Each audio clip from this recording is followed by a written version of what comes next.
जय श्री राम। नमस्कार। मैं पंडित विष्णु उपाध्याय। हमारे घर के पितृ यदि किसी की मृत्यु होती है तो आत्मा प्रेत योनि में चली जाती है या उसकी मुक्ति हो जाती है।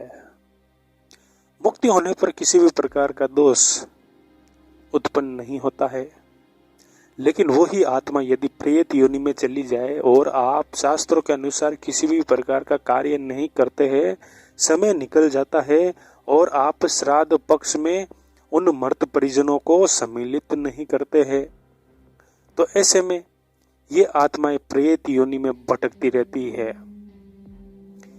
अगर आप समय रहते इन्हें प्रेत योनि से मुक्त करके पितृ योनि में प्रवेश ना करवा दे, ये कार्य उस समय हो जाता है जिस समय व्यक्ति की मृत्यु होती है और 11वें 12वें या 13वें दिन जो कार्य किया जाता है, जो पिंडदान किया जाता है, तीनों तरह के पिंडदान अगर उस समय कर दिया जाता है तो लाभ प्राप्त हो जाता है। अगर वहां उस समय ये कार्य नहीं किया जाता है तो मृत परिजनों की आत्मा प्रेत योनि में ही रह जाती है।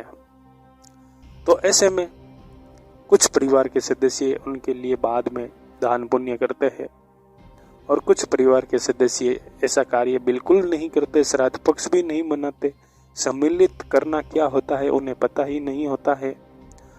तो ये आत्माएं प्रेतों की भांति व्यक्ति को कष्ट देना शुरू कर देती है। ये कष्ट एक सामान्य पितृदोष से कहीं अधिक होता है। अब कुछ व्यक्ति अगर उनके लिए ब्राह्मण भोजन करवा देते हैं, दान भी कर देते हैं, उनके लिए हवन भी करने की कोशिश करते हैं, लेकिन प्रेत योनि में होने के कारण आपके द्वारा किया गया कार्य से उन्हें किसी भी प्रकार का लाभ नहीं मिलता है।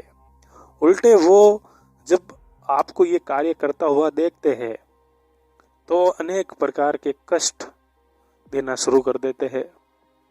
ये मानकर चले आपकी एक सामान्य पितृ जो होते हैं उनसे कई अधिक हमारे घर के वही पितर प्रेत रूप में होकर कष्ट देते रहते हैं। तो इसलिए समय रहते आपको त्रिपिंडी श्राद्ध तीर्थ स्थान पर जाकर करवा देना चाहिए। त्रिपिंडी श्राद्ध से मृत व्यक्ति की आत्मा उसकी मुक्ति का रास्ता खुल जाता है। बहुत से स्थान हमारे भारत देश में हैं, वहां पर जाकर आप ये कार्य कर सकते हैं।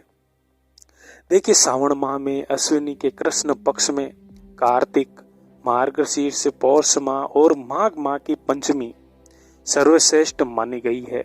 इसके अलावा अष्टमी, एकादशी, त्रयोदशी, चतुर्दशी, अमावस्या तिथि पर किया गया त्रिपिंडी श्राद्ध अचूक तरीके से लाभ प्राप्त कराता है।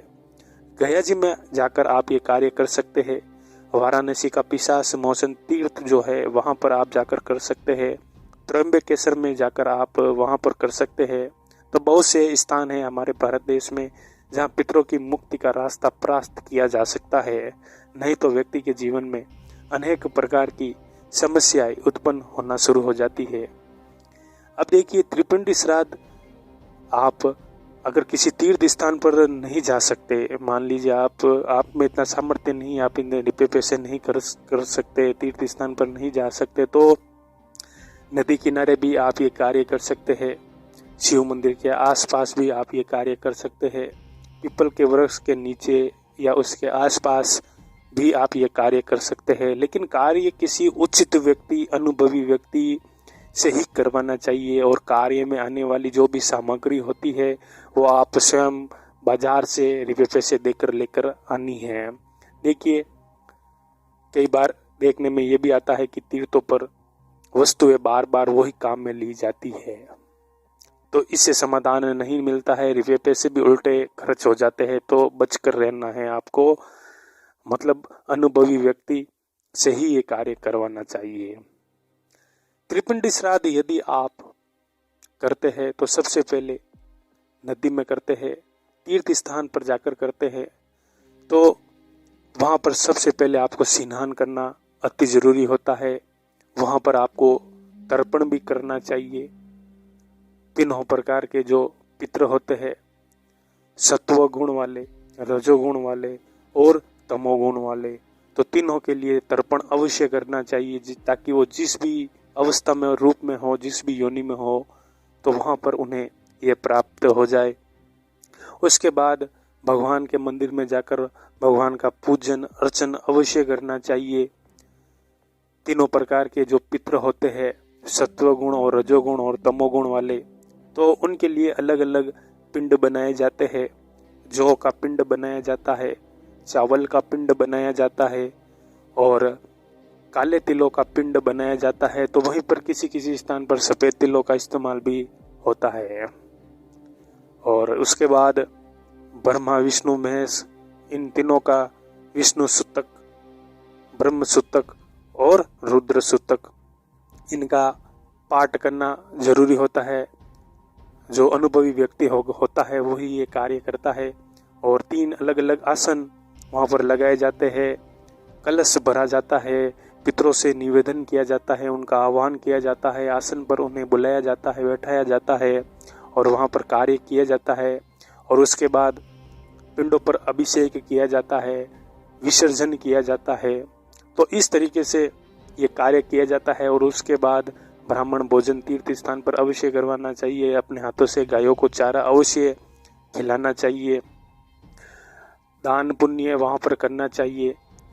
और पीपल के वृक्ष में उसके बाद तिल और जल का एक अभिषेक किया जाता है पीपल की जड़ में। तो उसके साथ ही ये त्रिपिंडी श्राद्ध समाप्त हो जाता है।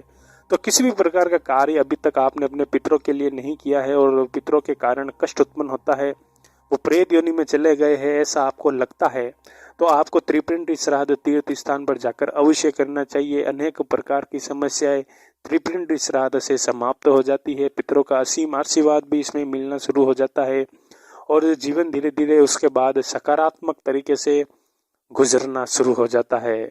तो दोस्तों, ये जानकारी थी। मैं आशा करता हूँ इस जानकारी से आपका मार्गदर्शन होगा, लाभ होगा। नमस्कार, जय श्री राम।